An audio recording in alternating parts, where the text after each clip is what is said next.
Hello বন্ধুরা, সব কেমন আছেন? আশা করি সবাই ভালো আছেন। এই টাইমে অনেক হাউস ড্রাইভার আসছে সৌদি আরবে। তো তাদেরকে একটা কথা বলতে চাই।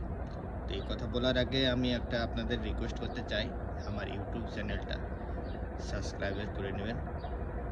এরকম নিত্য নতুন খবর পেতে আপনারা সাবস্ক্রাইব করবেন যদি ইউটিউব থেকে দেখে থাকেন। আর যদি ফেসবুক থেকে দেখে থাকেন, তো ফেসবুকের উপরে লিঙ্ক দেওয়া থাকবে এবং ফার্স্ট কমেন্টে লিঙ্ক দেওয়া থাকবে। লিঙ্কে ঢুকে করে সহজে আমার ইউটিউব চ্যানেলে আসতে পারবে। যেটা বলছিলাম কি, এই টাইমে অনেক হাউস ড্রাইভার আসছে সৌদি আরবের জন্য।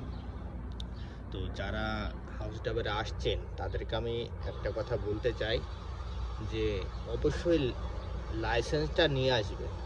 যদি সৌদি আরবে রিটার্ন হন, সৌদি আরবে আগে কাজ করেছেন, এখন আসছেন বর্তমানে, তো তারা সৌদি আরবের লাইসেন্সটা অবশ্যই নিয়ে আসবেন।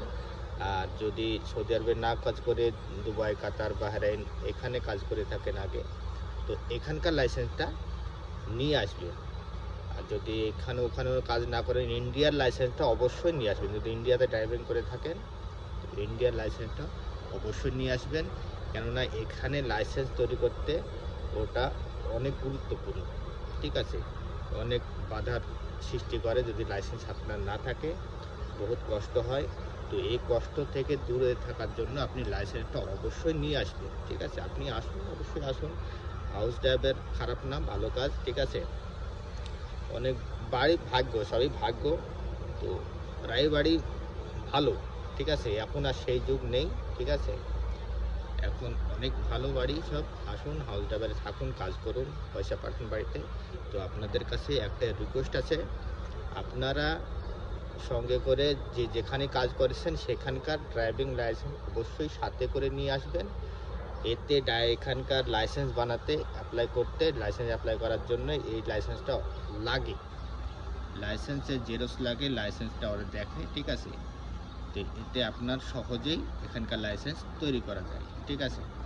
তো আপনাদের বহুত বহুত রিকোয়েস্ট, আমার ইউটিউব চ্যানেলটা অবশ্যই সাবস্ক্রাইব করবেন যদি ইউটিউব থেকে দেখে থাকেন। আমি এইরকমই ভিডিও আপনাদের জন্যে ছাড়ি। আমার পিছে এটা দেখছেন, এটা এটা আমার রুম। আমিও একটা হাউস ড্রাইভার, আর খুব ভালো আছি এবং আমার বাড়িও খুব ভালো, মাশাআল্লাহ। আর আমার মতনই অনেক এখানে যেখানে থাকি, এখানে প্রায় সব বাড়ি ভালো, দুই একটা ছেড়ে বাকি সবাই গুড গুড বাড়ি। এটা আমার রুম। কোনোদিন আপনার ভিতরের রুমটা